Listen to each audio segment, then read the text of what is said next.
धन्यवाद। तो आज बहुत पवित्र दिन है, श्रीवास पंडित का आविर्भाव दिवस है। और जैसा प्रभु जी ने बताया कि भगवान चैतन्य ने जो ऐश्वर्य की लीला की, तो सबसे पहले श्रीवास पंडित के घर में ही अपना ईश्वर रूप प्रकट किया।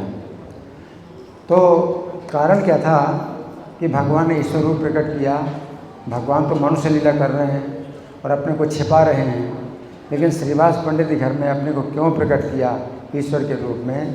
तो इसमें कुछ विशेष कारण आ गया था कि जैसा कि बताया गया कि श्रीवास पंडित को बहुत चिंता हो गई। तो सभी भक्त आ गए थे श्रीवास पंडित के घर में, रात्रि में कीर्तन होता था, महाप्रभु कीर्तन करते थे सब भक्तों के साथ में।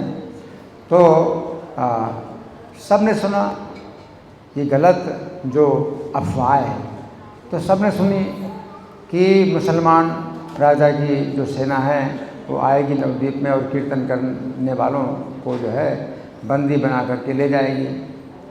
तो जो दूसरे भक्त थे तो वो जानते थे कि जो निंदक और जो ईर्ष्यालु लोग हैं तो इनकी बातों का कोई विश्वास नहीं है और ये जो है झूठ मूठ की भी जो है खबर फैलाते हैं। तो उन्होंने जो है ज़्यादा चिंता नहीं की। और फिर उनकी ज़्यादा चिंता का कारण ये भी था, ज़्यादा चिंता नहीं करते थे, इसका कारण ये भी था कि वे अगर जाएंगे श्रीवास के घर में और कीर्तन में अगर उनको बंदी बनाया जाएगा तो उनका घर तो सुरक्षित रहेगा। सब भक्त जो है अपने घर से श्रीवास पंडित के घर में आते थे। लेकिन श्रीवास पंडित को बहुत चिंता हो गई, बहुत चिंता हो कि उनके घर में जब मुसलमान सैनिक आएंगे तो वो जो है पूरा आक्रमण करेंगे उनके घर में, और उनके घर में कितने जो है सेवक हैं, दास दासियाँ उनका परिवार है और उनके भाइयों का परिवार है, बहुत बड़ा परिवार।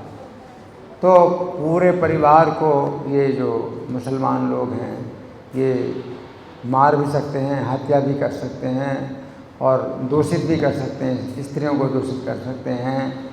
तो अपार चिंता श्रीवास पंडित को हुई। तो ये कारण तो ये था कि बहुत उदार थे, तो वो जो सुने तो उसको मान लेते थे कि ये सच है, सरल प्रकृति के थे, है ना। और दूसरा कारण ये भी था कि उनका घर ही जो है मतलब इतना बड़ा था और वो जो है तोड़ेंगे फोड़ेंगे, घर को भी तोड़ेंगे और उनके परिवार सब जो है क्या क्या नहीं करेंगे, दुर्दशा करेंगे और कोई सुनवाई नहीं होने वाली है क्योंकि मुसलमानों का जो है शासन है। तो भगवान अंतर्यामी हैं चैतन्य महाप्रभु, तो वे जो है श्रीवास के हृदय की चिंता को समझ गए। बाकी भक्तों को चिंता नहीं थी, श्रीवास को ही एकमात्र चिंता थी। और चिंता कितनी थी? अपार चिंता, अपार चिंता।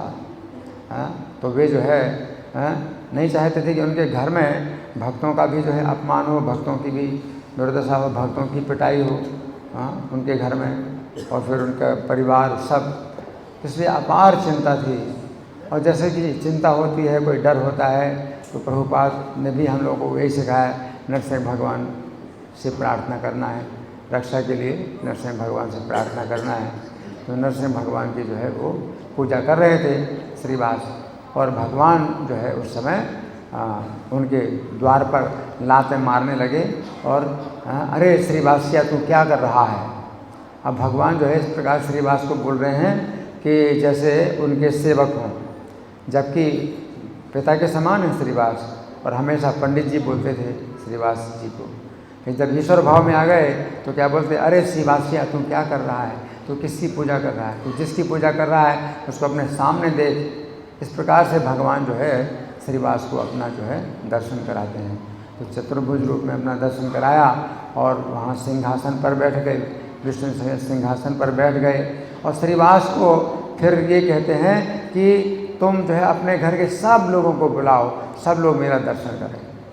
तो वो जो श्रीवास का जो कमरा था, जो पूजा का कमरा था, उसमें भगवान बैठे हैं, सिंहासन पर बैठे हैं। तो अब उनके घर के इतने ज़्यादा लोग हैं, कमरे के अंदर तो नहीं आ सकते। तो भगवान कहते हैं इसकी कमरे के बाहर सबको बुलाओ, कमरे के बाहर से जो है सब लोग मेरा दर्शन करें।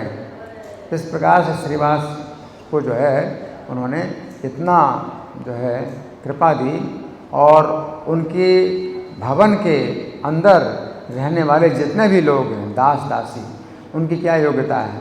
बस केवल इतनी योग्यता है कि वो सेवा ही करते हैं, श्रीवास के परिवार की सेवा करते हैं और कुछ नहीं। लेकिन इतना सौभाग्य प्राप्त हुआ कि श्रीवास के घर के बाहर जितनी जनसंख्या है उसे कुछ पता नहीं है। सब लोग सोचते हैं ये निमाई पंडित जगन्नाथ मिश्र के पुत्र हैं, सामान्य हमारी तरह सामान्य मनुष्य हैं। और श्रीवास के भवन के अंदर जितने सेवक हैं, दास दासी हैं, कोई योग्यता नहीं है, कुछ भी योग्यता नहीं है, वो जो है भगवान का दर्शन कर रहे हैं। तो इतनी बड़ी कृपा जो है श्रीवास के घर में भगवान ने की। और फिर भय दूर किया।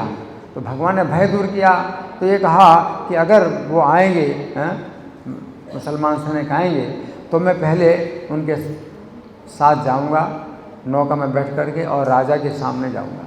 और राजा के सामने जब मैं जाऊंगा तो तुम क्या समझते हो कि मैं उसको सिंहासन से बेवल होकर नहीं गिरा दूंगा? तो भगवान चैतन्य चूँकि प्रेम पुरुषोत्तम है, तो प्रेम पुरुषोत्तम इतना इनका जो है उदारता है, इतनी उदारता है कि वो भगवान कहते हैं कि मैं उसको क्या प्रेम दे करके उसको प्रेम से बेवल नहीं कर दूंगा, उसको सिंहासन से नहीं गिरा दूंगा उसको। तो भगवान तो दूसरे अवतारों में अपने अस्त्र और शस्त्रों का प्रयोग करते हैं और जो है हत्या करते हैं, असुरों का विनाश करते हैं। लेकिन यहाँ इस अवतार में भगवान जो है क्या करते हैं? प्रेम, वो प्रेम जो मुक्ति से भी ऊपर है, जो मुक्ति है, मुक्ति ही कई जन्मों तक नहीं मिलती है। और प्रेम तो और दुर्लभ है। वो प्रेम जो है भगवान कहते हैं मैं उसको क्या नहीं दे दूँगा, और प्रेम से उसको सिंहासन से नीचे गिरा करके बेवल नहीं कर दूँगा। तो भगवान इस प्रकार से बोलते हैं।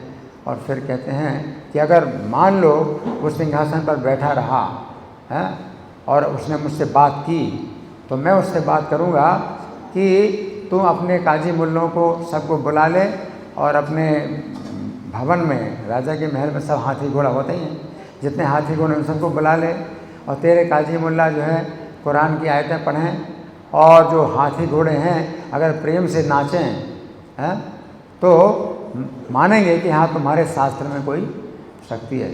अपने शास्त्र का जो है वो पाठ करके हाथी घोड़ों को रुलाएं प्रेम से, हैं। और ये तो नहीं कर पाएंगे वो। फिर मैं कहूँगा कि राजा तू देख, तेरे काजी मुल्ला जिनके कहने से तू जो है कीर्तन बंद कराता है, अब मेरी शक्ति देख। और मैं उन हाथी घोड़ों को जो है कीर्तन से नचवाऊँगा। तो कीर्तन प्रेम से जो है वो नृत्य करेंगे, हाथी घोड़े नृत्य करेंगे, है ना। तो भगवान जब ऐसा कहते हैं तो श्रीवास पंडित को जो है मतलब पूरी तरह से विश्वास नहीं होता, क्योंकि भगवान ने जब तक ऐसा करके दिखाया नहीं तो कैसे विश्वास करें। तो भगवान उनका विश्वास बनाने के लिए भगवान समझ गए कि श्रीवास के हृदय में विश्वास नहीं हो रहा है ना। तो जब भगवान समझ गए अंतर्यामी हैं, तो भगवान कहते हैं मैं करके दिखाता हूँ, हाँ अभी करके दिखाता हूँ। तो हाथी घोड़ों को प्रेम से नचाएं। तो यहाँ श्रीवास पंडित के घर में तो हाथी घोड़े कुछ है ही नहीं, जितने हैं सब भक्त ही हैं। और अगर भक्तों को प्रेम से नचाएं तो उसमें क्या विशेषता है, वो तो प्रेम से पहले से ही नाचते हैं। तो भगवान फिर 4 साल की जो नारायणी है, भतीजी है इनकी श्रीवास पंडित की, उसको कहते हैं कि नारायणी तू कृष्ण का नाम ले करके रोक। जैसे भगवान ने कहा तो 4 साल की नारायणी और वो कृष्ण का नाम ले करके इतना रोई कि पूरा स्थान जो है भर गया, उसके आंसुओं से भर गया। तो भगवान ने कहा अब तुमने देखा, तो 4 साल की बच्ची है, उसको क्या बोध है, अबोध है बालिका। अबोध बालिका जो है कृष्ण का नाम लेकर के रोए प्रेम से और इतना आंसू बहाए। तो इस तरह से फिर भगवान ने श्रीवास के घर में अपना ऐश्वर्य दिखा करके भय बिल्कुल दूर कर दिया। तो केवल भय दूर करने के लिए भगवान ने अपना ऐश्वर्य दिखलाया था और फिर ये भी कहा कि ये घटना और किसी को नहीं बताना। तो जो भगवान असली भगवान हैं वो तो अपने को छिपाते हैं, और आजकल के जो नकली भगवान हैं वो अपना एडवर्टाइजमेंट करते हैं कि भाई हम भगवान हैं, सबको बताओ हम भगवान हैं, हमारे दर्शन करो। और जो असली भगवान है वो कहते हैं कि नहीं किसी को नहीं बताना। तो भगवान इस प्रकार से अपने अवतार काल में अपने को जो है गुप्त रखते हैं। तो अपने भक्तों को अपना ऐश्वर्य जनाते भी हैं और फिर भक्ति के भाव में आ जाते हैं तो भक्तों की धूल, चरणों की धूल भी लेते हैं। तो भगवान चरण 2 प्रकार से आचरण करते हैं। ईश्वर भाव में भी कभी आते हैं तो सब भक्तों का जो है को जो है वरदान देते हैं, उनका भय दूर करते हैं। और जब भक्ति के भाव में आते हैं तो जो है उनके चरणों की धूल लेते हैं और उनसे कृपा याचना करते हैं। तो भगवान का जो है ऐसा आचरण, और श्रीवास पंडित का जो घर है बहुत बड़ा सौभाग्य है कि भगवान ने जो है अपनी ऐसी लीलाएं जो है प्रकट की। श्रीवास पंडित आविर्भाव की महामहोत्सव की जय। श्रील प्रभुपाद की जय।